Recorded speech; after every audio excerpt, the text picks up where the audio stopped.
எனக்கு ஒரு நல்ல பழக்கம் உண்டு, நீங்களும் அந்த நல்ல பழக்கத்தை கடைபிடிக்கணும். ஒன்றும் இல்லை, பிரயாணம் போகும்போது ஜாகிரதையாக போகணும். ட்ரெயினுக்கு போகும்போது கொஞ்சம் முன்னாலேயே போகணும். சில பேர் பார்த்துக்கிட்டிங்களா, ட்ரெயின் கிளம்பும் போது தான் ஸ்டேஷன் உள்ளே வருவான்.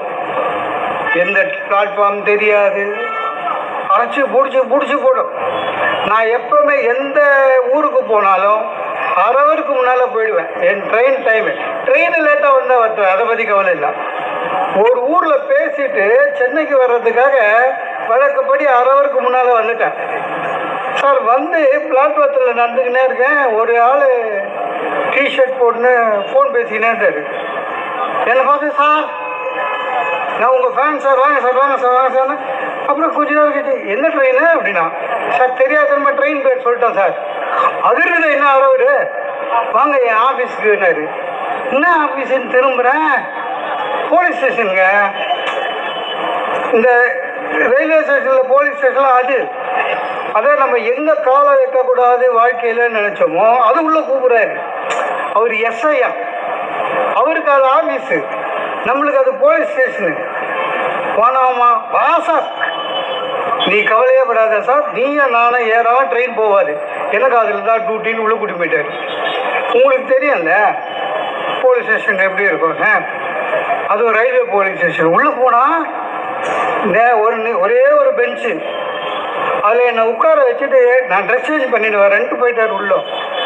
திரும்பி பார்க்குறேன், அந்த பெஞ்சில் அந்த பக்கத்தில் ஒரு பையன் லுங்கி கட்டின்னு காலாட்டின்னு உட்காந்துக்கிறான். அவன் என்னை பார்த்து சிரித்தான், நான் அவனை பார்த்து சிரித்தேன். அவன் என்ன கேட்டான், என்ன கேஸு அப்படின்னா. நான் அவனை பார்த்துட்டேன், உண்டுனா கேஸு. ஒன்றும் இல்லை சார், தண்டவாளம் தாண்ட புச்சுன்னு வந்துட்டாருங்க. தண்டவாளம் தாண்டிக்கிறான், புச்சுன்னு வந்துட்டாங்க. ஆனால் நீ அப்படின்னா, நான் பிளாட்பாரத்தில் நடந்தால் புச்சுன்னு வந்துட்டாங்கடா. அப்போ பிளாட்பாரத்தில் நடந்தா கூட பிடிக்கிறானுங்களா? ஆனால் அதுக்குள்ளே நம்மால் வந்துட்டார். யார்? எஸ்ஐ கூட 4 கான்ஸ்டபிள். செல்ஃபி கில்ஃபி எல்லாம் எடுத்துட்டோம். ட்ரெயின் வந்துடுச்சு. இந்த ஏசி கம்பார்ட்மெண்ட் எப்போயுமே முனையில் இருக்கும். சாரோட பேக் எடு. 4 கான்ஸ்டபிள், ஒரு எஸ்ஐ, நடுவில் நான்.